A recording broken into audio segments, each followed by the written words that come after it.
Un librito dulce y amargo. ¿Cómo es posible que de un solo libro pueda tener dos sabores opuestos o diferentes? Ese será el tema que hoy hablaremos aquí en Biblia Fácil Apocalipsis. Bienvenido, un grande abrazo para ti que siempre allí nos permites entrar a casa. Gracias allí por recibirnos. Estamos allí en la sala, estamos en el cuarto, no sé dónde estamos, pero ahí estamos en la TV Nuevo Tiempo o a través de internet, de YouTube, de Facebook, por cualquier medio que estés viendo este programa. Gracias por permitirnos acompañarte, por permitirnos allí juntos estudiar la Biblia cada semana. Un grande abrazo para ti. Estoy aquí junto a mis amigos que dejaron sus países por unos días para poder grabar esta temporada y para que juntos podamos comprender esta revelación extraordinaria que Dios tiene para nosotros. Saludos, Dios te bendiga y una vez más, gracias por acompañarnos. El tema de hoy está impresionante. Es por eso que tienes que tomar tu Biblia. Yo estoy aquí con Biblia en mano y vamos a pedir que Dios pueda colocar esta palabra en nuestro corazón y que el Espíritu Santo, como cada semana, como cada día, pueda hablarnos a través de su palabra. Por eso te invito para que juntos podamos orar. Vamos a orar. Querido Dios, gracias por la oportunidad que tenemos de tener una vez más tu palabra en nuestras manos. Y hoy queremos que puedas trasladarla a nuestro corazón, que allí puedas colocar aquellos principios de vida que tú dejaste para nuestro bienestar. Ayúdanos a comprender el tema de hoy, Señor.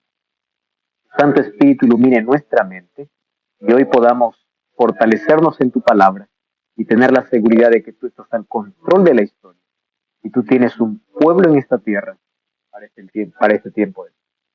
Acompáñanos hoy, danos tu bendición. En nombre de Jesús. Amén. El tema de hoy es un librito dulce y amargo.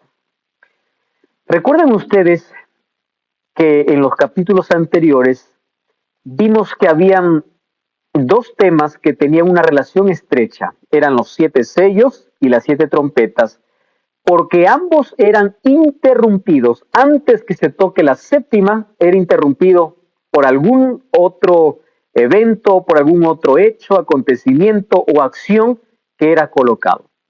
En el caso de los 7 sellos, antes de que el séptimo sello pueda desatarse, había una pregunta y decía, ¿quién puede sostenerse en pie? Entonces allí empieza a colocar un interludio o un capítulo para explicar que aquellos que se mantienen en pie son los 144,000.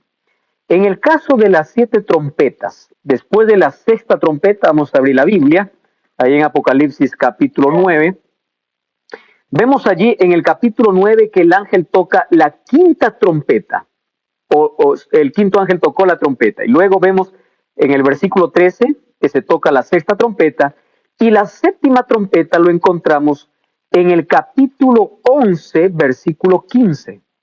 Y ahí vemos un interludio una vez más, ¿verdad? Desde la sexta a la séptima trompeta, el capítulo 10 y el capítulo 11 en la primera mitad habla de algunos acontecimientos que sucederían antes que se toque la séptima trompeta. La séptima trompeta sería la venida de Jesús. Muy bien, entonces en el capítulo 10 encontramos una revelación importante. Vamos a a Apocalipsis capítulo 10, versículo 1 y versículo 2. ¿Está bien? Vamos a leer. Dice allí, vi descender del cielo otro ángel. Solo que aquí le pone una característica importante. No dice simplemente ángel, dice un ángel fuerte.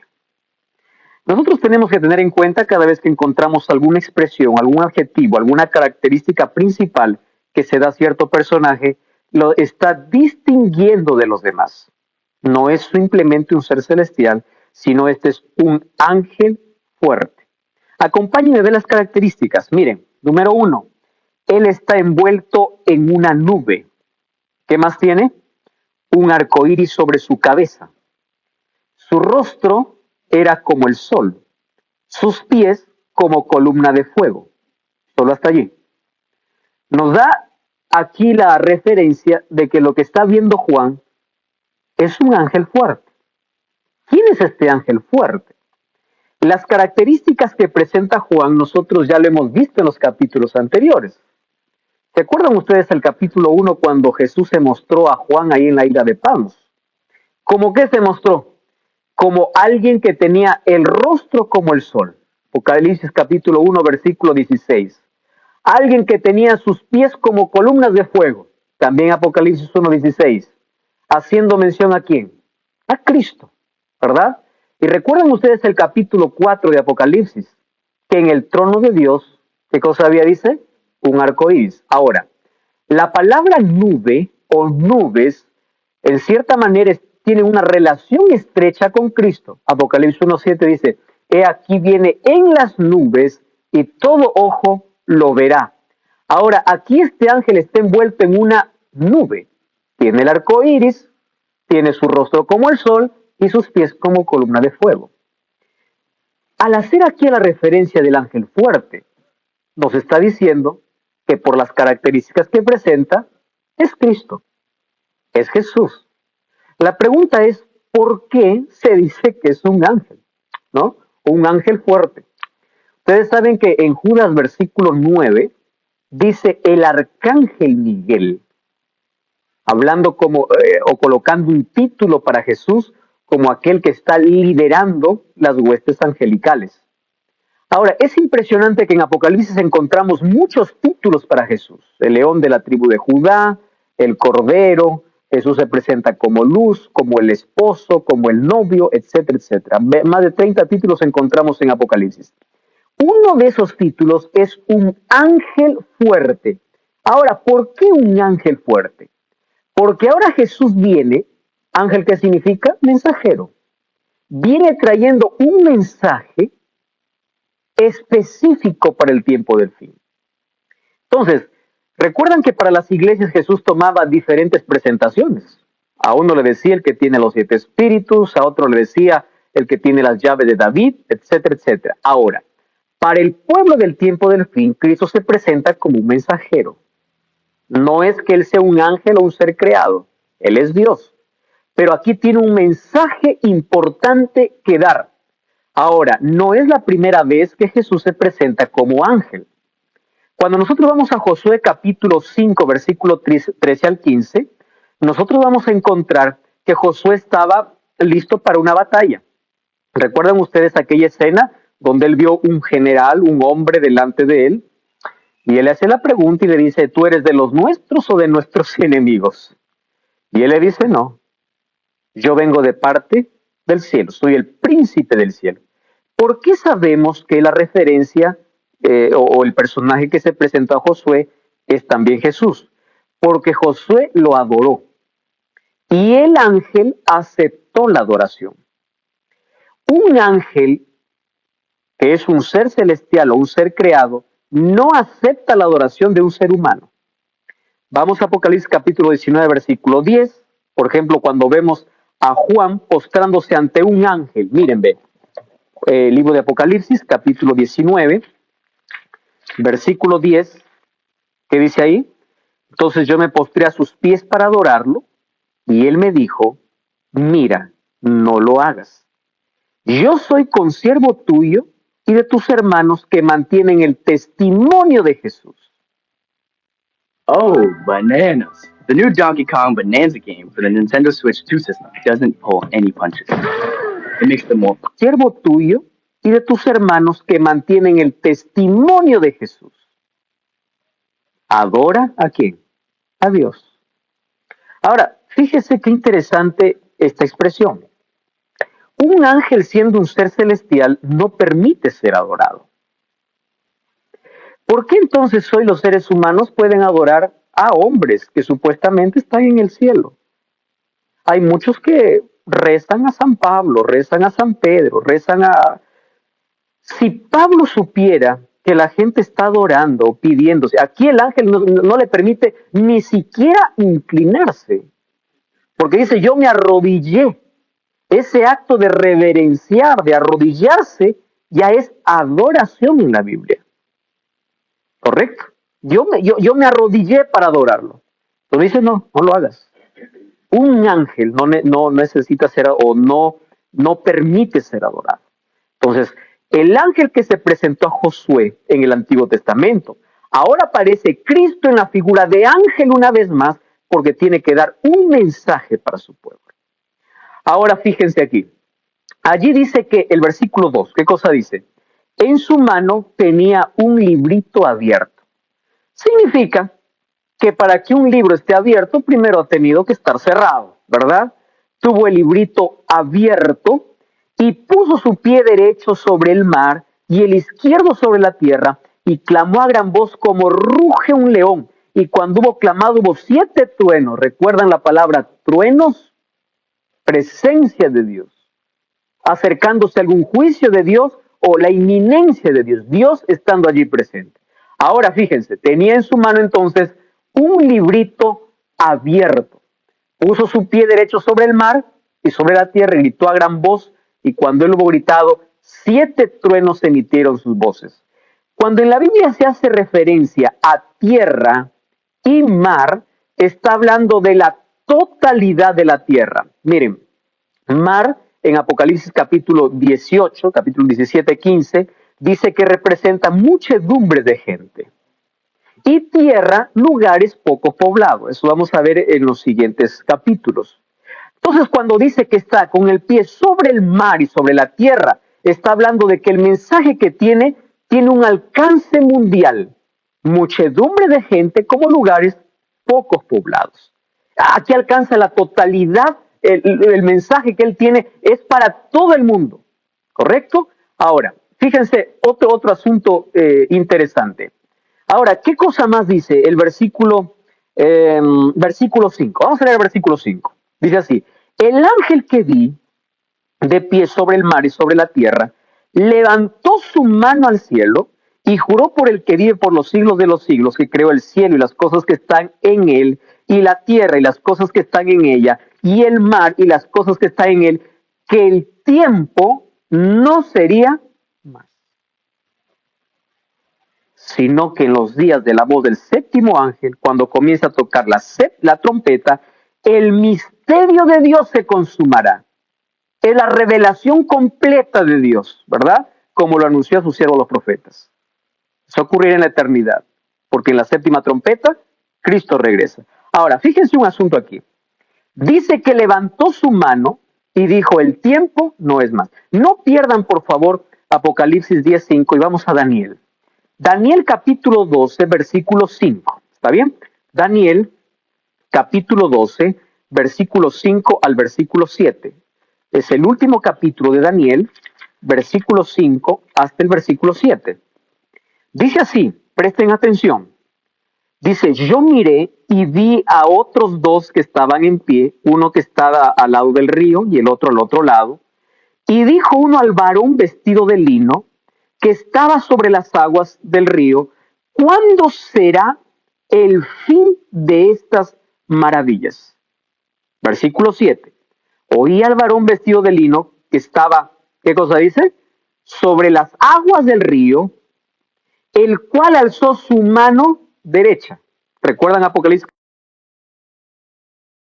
derecha? Y juró por el que vive por los siglos de los siglos, que será por tiempo, tiempos y la mitad de un tiempo. Y cuando se acabe la dispersión del poder del pueblo santo, todas estas cosas se cumplirán. Presten atención aquí. En Apocalipsis capítulo 12, el ángel, alguien le pregunta y dice, ¿cuándo va a terminar todo este asunto? Está hablando en el contexto del sufrimiento del pueblo. Y dice, será por tiempo, tiempos y la mitad de un tiempo. En profecía esto equivale a 42 meses o 1260 días o 1260 años. Eso vamos a ver luego. Entonces dice, ¿cuándo? Entonces el ángel levanta su mano y jura y dice, el tiempo será por tiempo, tiempos y mitad de un tiempo. haciendo referencia a la edad media de persecución. Ahora en Apocalipsis capítulo 10, levanta su mano y dice, se acabó. Ya no hay más tiempo.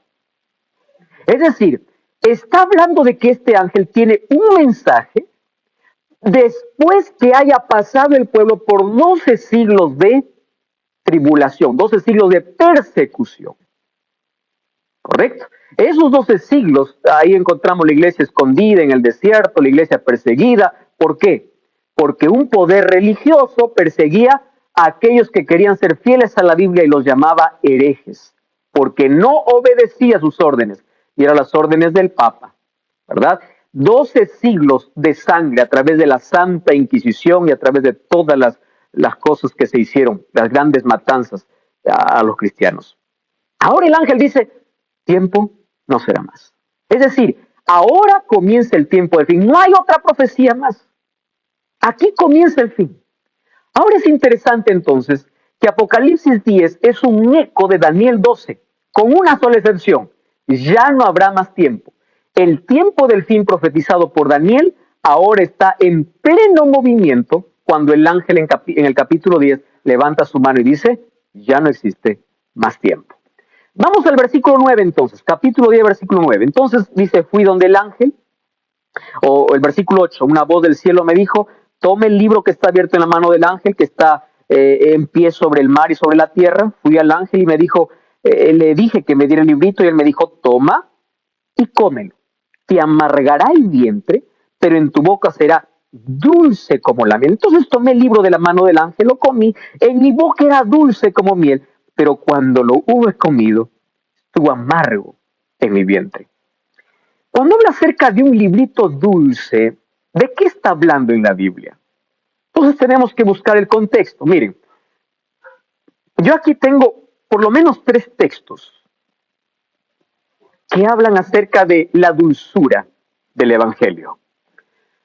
Salmos 19:10, 119:3 y Jeremías 15:16. Creo que el de Jeremías es muy conocido cuando dice, yo tomé tus palabras y las comí, fueron dulces a mi paladar, dulces como miel.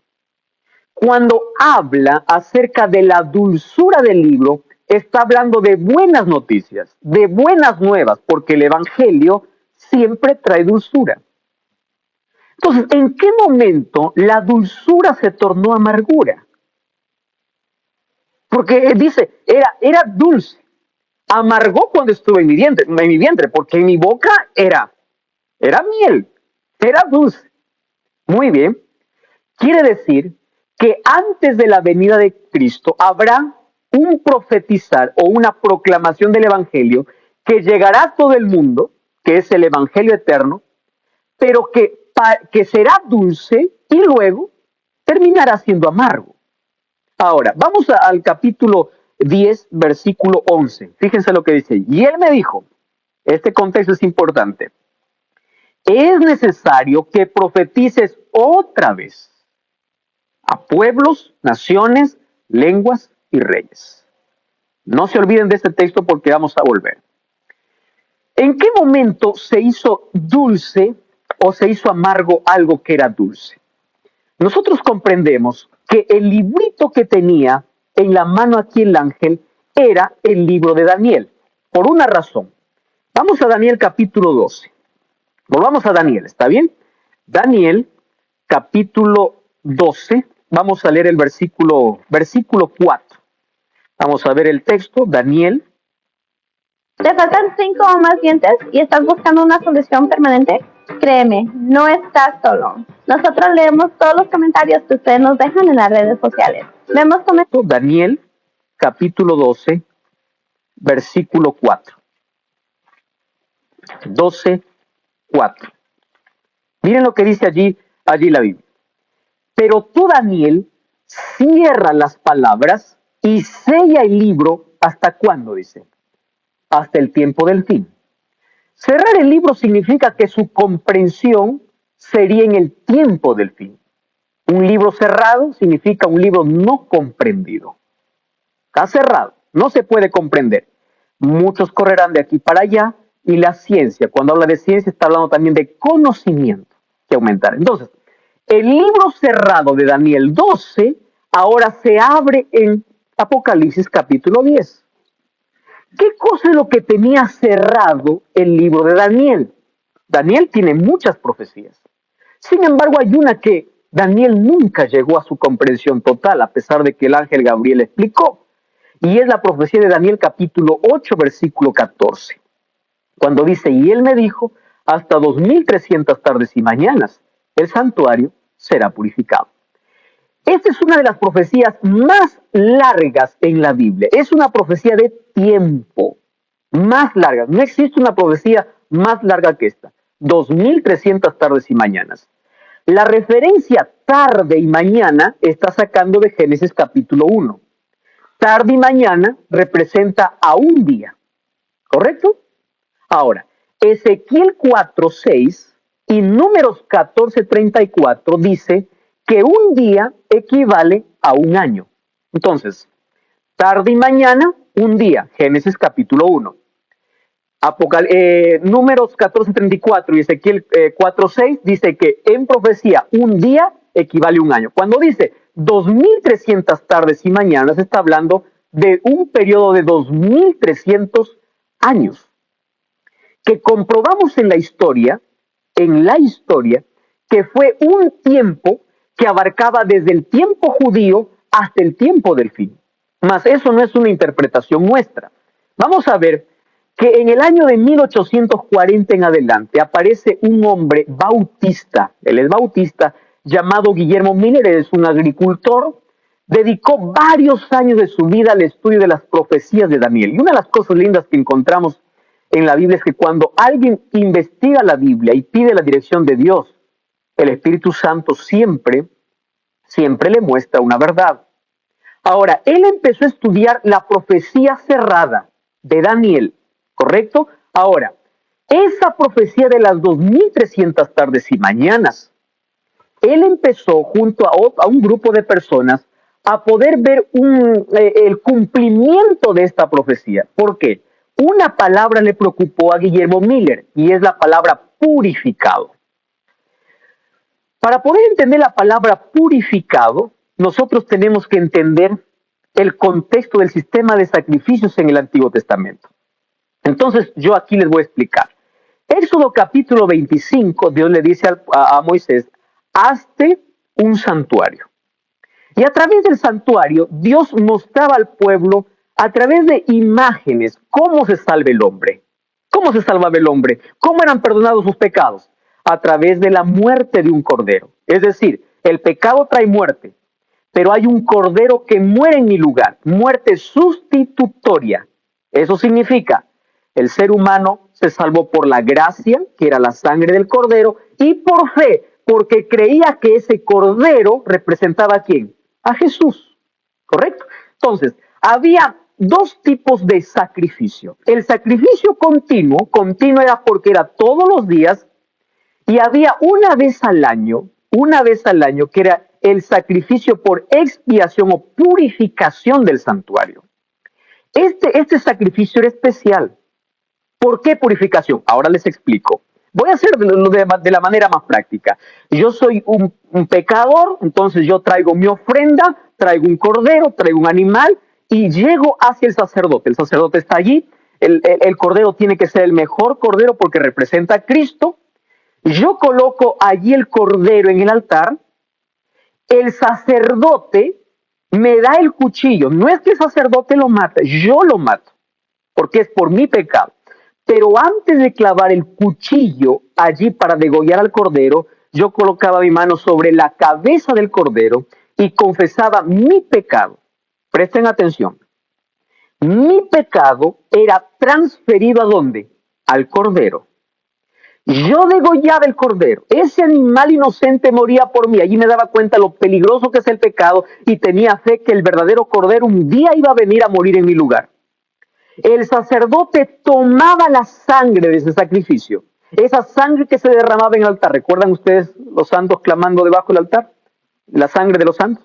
Esa sangre, el sacerdote lo llevaba al lugar santo.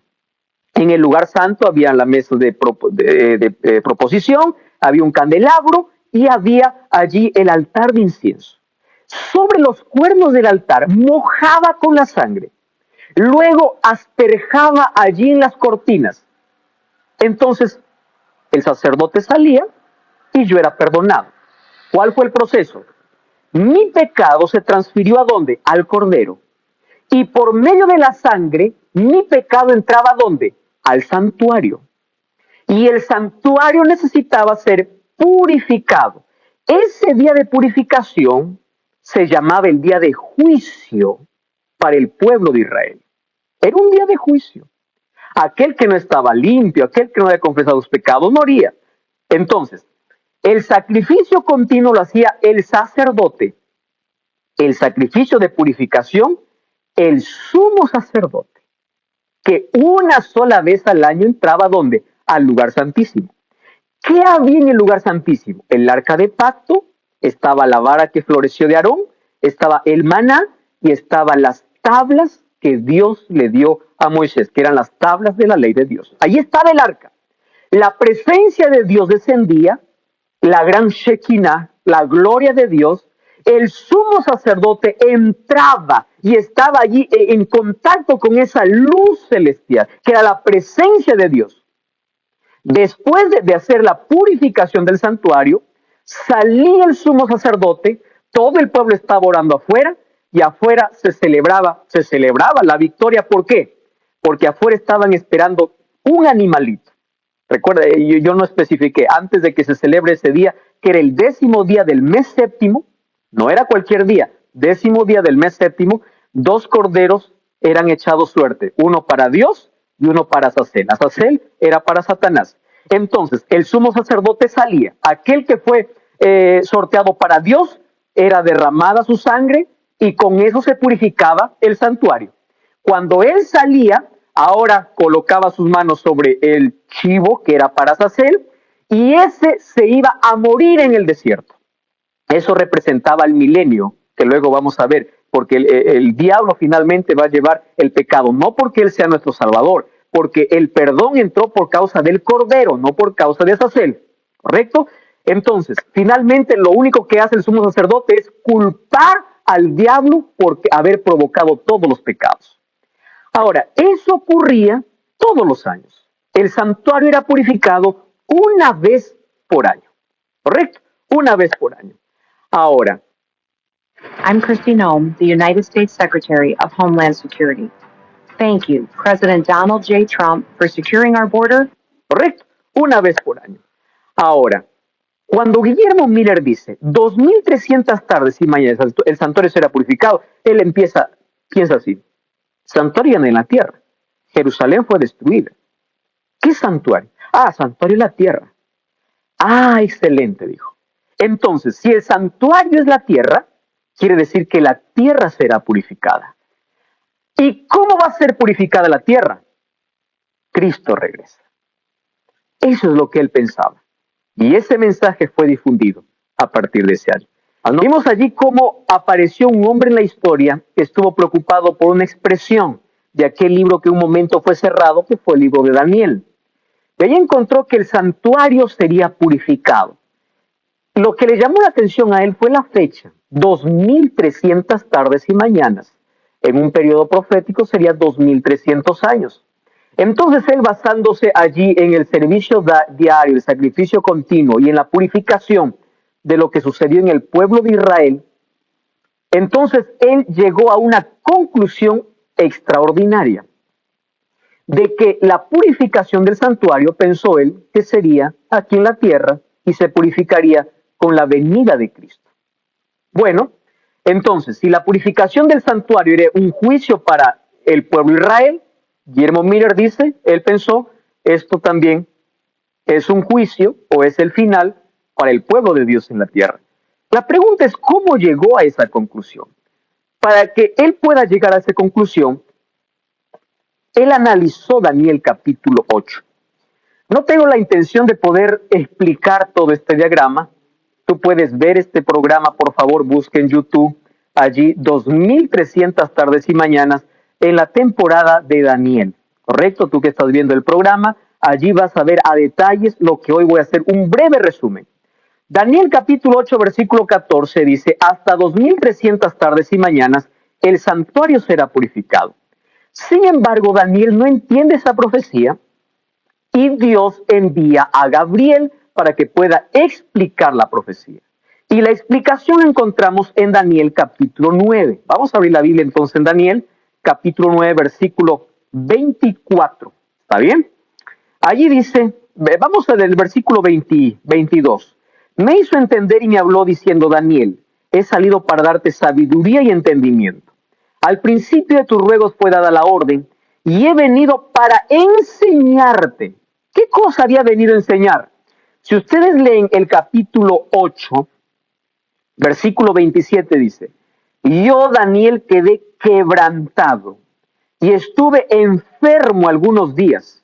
No atendí los negocios del rey, estaba espantado a causa de la visión que no entendía. No entendí. Entonces el capítulo 9 dice, yo me puse a orar. Daniel empieza a orar y allí aparece el ángel y dice, bueno, entonces te voy a enseñar. Ya oraste, tranquilo. He venido para enseñarte. Señor, no entiendo, ¿qué estás hablando? 2300 tardes y mañanas. Vamos a Daniel 8:14. Miren ahí. Daniel capítulo 8, versículo 14. Y dice, entonces él me dijo, hasta 2300 tardes y mañanas, luego el santuario será purificado. Correcto. No entiende, y en el capítulo 9 encontramos así. Capítulo 9, versículo 24. 70 semanas están determinadas para tu pueblo y para tu ciudad, para terminar la prevaricación, poner fin al pecado, expiar la iniquidad, traer justicia, sellar la visión y ungir. Esa palabra ungimiento es importante. ¿Ungir a quién dice? Al santo de los santos. ¿A quién está haciendo referencia aquí? A Cristo. Correcto. Sabe y entiende que desde la salida de la orden para restaurar y edificar Jerusalén hasta el Mesías príncipe, dice, habrá, miren cómo divide, 7 semanas y 62 semanas. Ahora, 62 más 7, ¿cuánto es? 69. ¿Es así o no? ¿Y cuántas semanas estaban determinadas para su pueblo? 70. Entonces le dice, mira, desde la salida de la orden hasta el Mesías príncipe, ¿habrán cuánto? 62 más 7, 69 semanas, solo que lo está dividiendo en dos partes. Se volverá a edificar la plaza, el muro en tiempos angustiosos. Después de las 62 semanas, se quitará la vida al Mesías. ¿De qué está hablando? De la muerte de Cristo. Es decir, esta es una profecía mesiánica. Dice, se quitará la vida al Mesías, nada le quedará, etcétera, etcétera, y allí se destruirá la ciudad, el santuario. Versículo 27.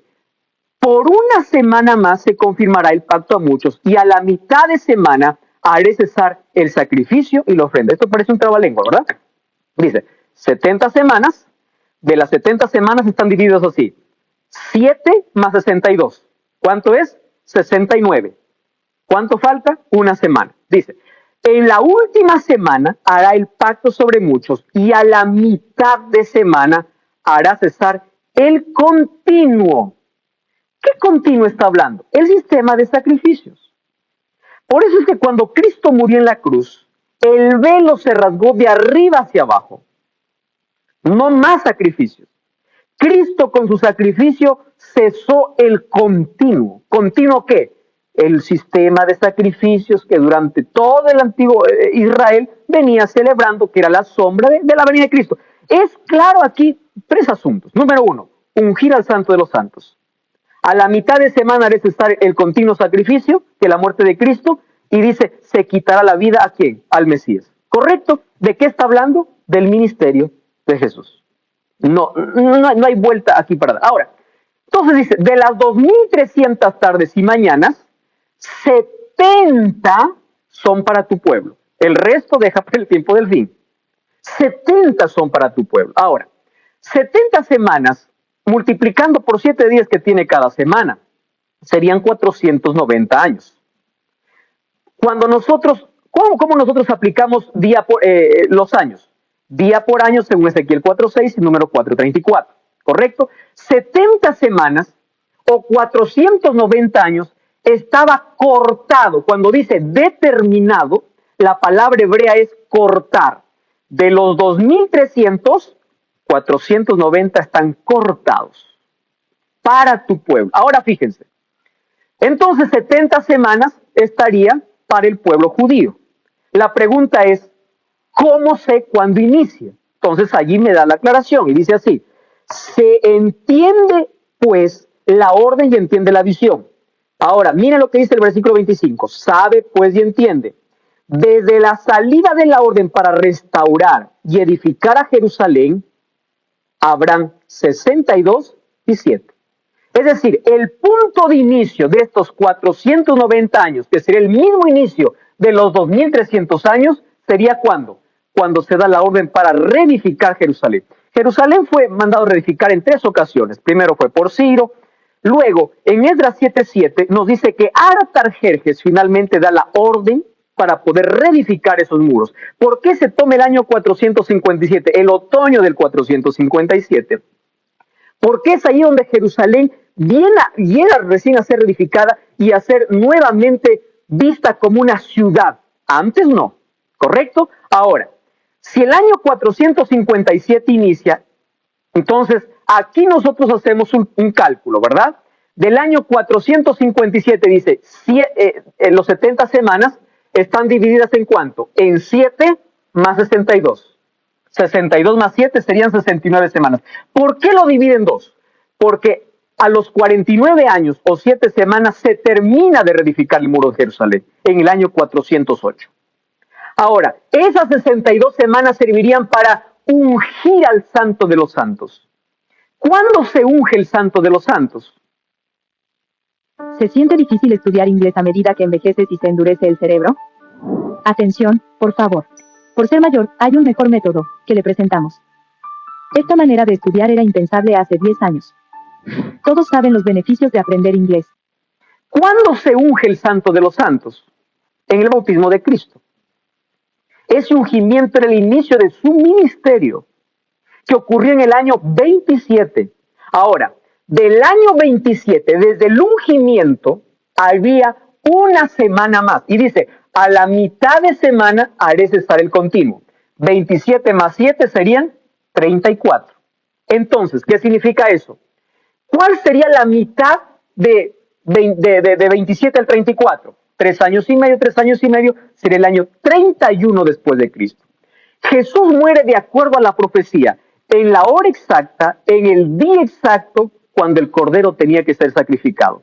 Y según la profecía de Daniel, justo a la mitad de semana, es decir, en el año 31, porque en el año 27 se bautizó, y en el año 34, con la muerte de Esteban, el pueblo judío dejó de ser el pueblo privilegiado por Dios y la salvación pasó para todos los gentiles y levantó a un hombre llamado Pablo, el apóstol de los gentiles. De las 2.300 tardes y mañanas, 70 son para tu pueblo. Dentro de esas 70 semanas está, ¿qué cosa? El ministerio de Cristo. No podemos quitar el ministerio de Cristo de la profecía, porque Cristo es el centro de la profecía. Entonces, allí él hizo los cálculos, pasando las 70 semanas para el pueblo de Israel. Entonces él dijo así, si son 2.300 años, menos 490, que ya fue un periodo cumplido, me resta 1.810 años, para llegar a los 2.300. Él se reunió, Guillermo Miller, con otro hombre llamado Samuel Snow. Y Samuel Snow, viendo el calendario, no el calendario gregoriano, sino el calendario judío, ¿correcto? Empezó a hacer los cálculos y dijo, si de los 2.300 ya está cumplido 490 años que fueron para el pueblo de Israel, entonces si sumamos ahí los 1.810 años, llegaron justo con una fecha que era el día de juicio para Israel, que era un 22 de octubre del año de 1844. Ahora, aquí se armó un movimiento religioso en los Estados Unidos. Digo movimiento porque no era iglesia. No era iglesia, era un movimiento. Este movimiento, ¿qué cosa proclamaba? Proclamaba de que Cristo vendría el 22 de octubre de 1844. Y el mensaje abarcó todas las religiones de esa época. Todos dejaron sus cosas que hacer, todos dejaron sus sembríos, todos dejaron todo, porque Cristo vendría el 22 de octubre de 1844. Ellos estaban tan convencidos que el mensaje era tan dulce. ¿Y por qué era tan dulce?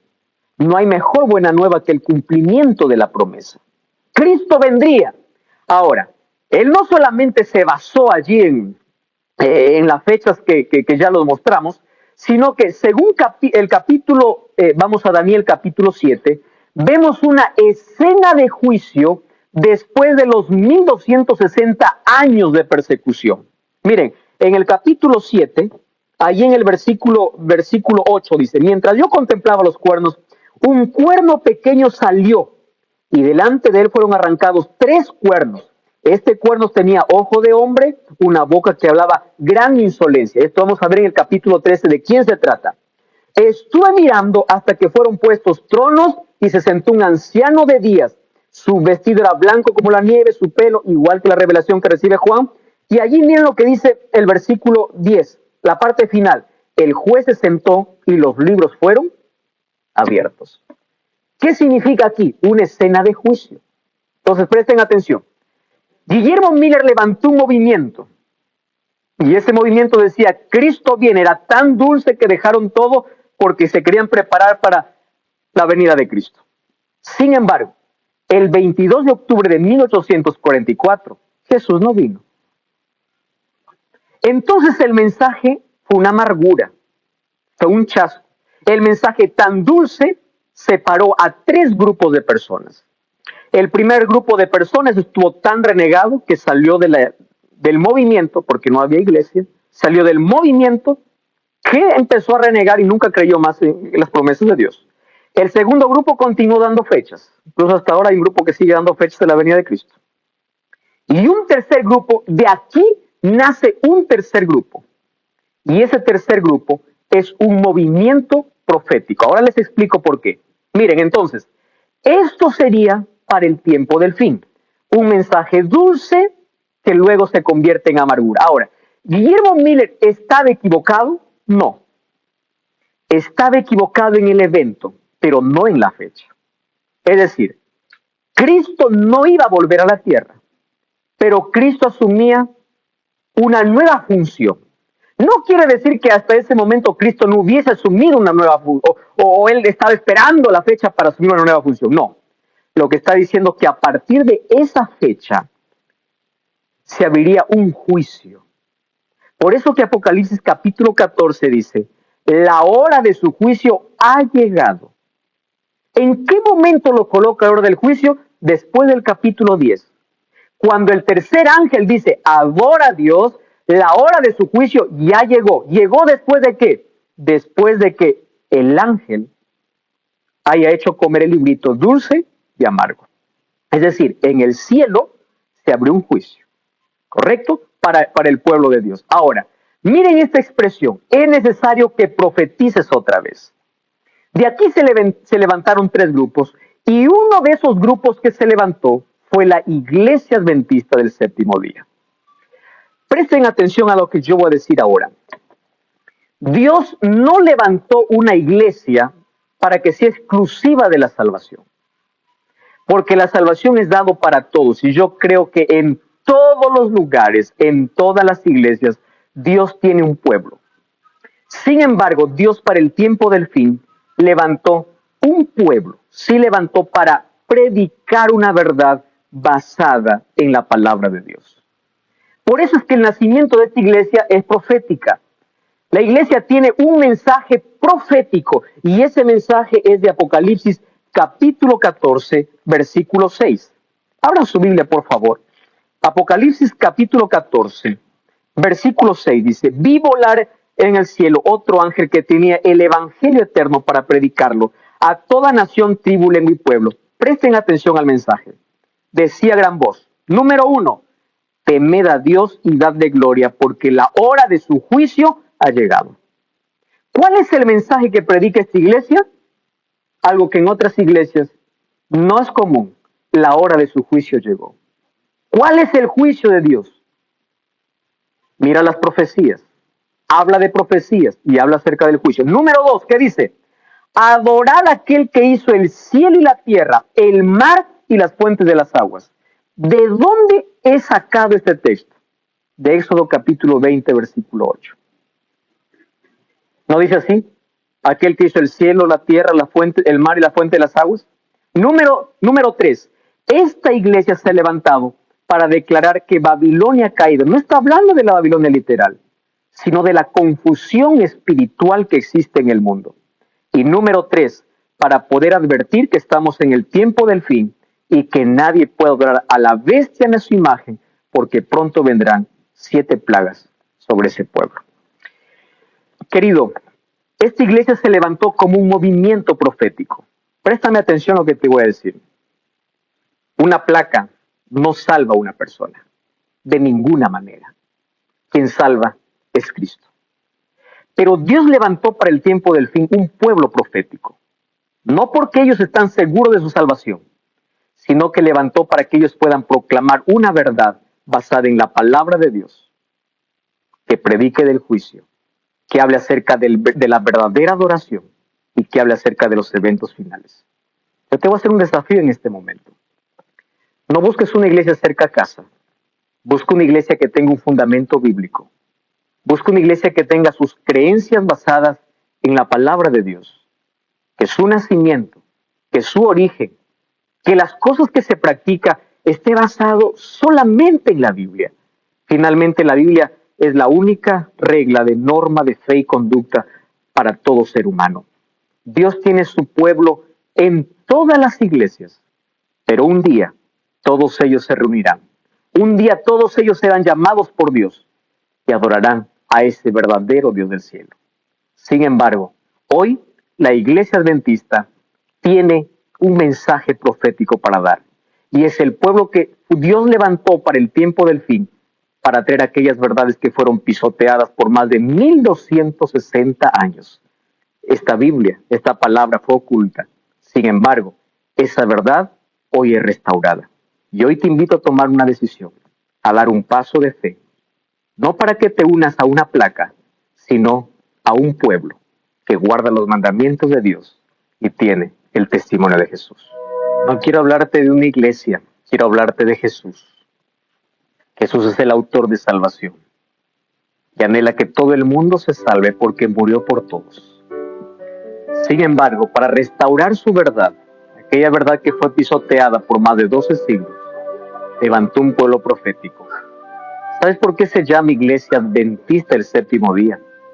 Adventista significa aquel que vive esperando a Jesús, que mira la venida de Jesús como algo tan cercano e inminente y nunca se cansará de predicar ese mensaje del séptimo día, porque es el mandamiento olvidado de aquella ley moral que Dios colocó para su pueblo. Hoy te voy a invitar no a pertenecer a una iglesia, sino a unirte a un pueblo remanente. Un pueblo que tiene como base la palabra de Dios, que predica la palabra de Dios. Cuando tú vayas a la iglesia, no pienses encontrar gente perfecta. La gente es tan imperfecta, hay gente hipócrita, hay gente mala, hay gente que está allí, que en algún momento va a ser cambiada su vida, en algún momento va a salir, pero no te vayas buscando gente buena. Anda buscando la verdad, anda buscando la palabra de Dios. Conozco personas que solamente están en un lugar por amor al pastor, por amor a los hermanos, por el cariño que reciben o por las emociones que ellos sienten. Olvídate de emociones, las emociones no salvan. Lo que salva es la fe, la palabra de Dios. Dios no te mandó a sentir emociones a una iglesia. Su paz, la paz de su perdón, la paz de su salvación coloca en el corazón de la persona sincera, que tiene su cimiento y su fundamento en la palabra de Dios, que tenga una base sólida, que sus principios y sus creencias tengan un escrito está. Entonces yo te invito a dar un paso de fe,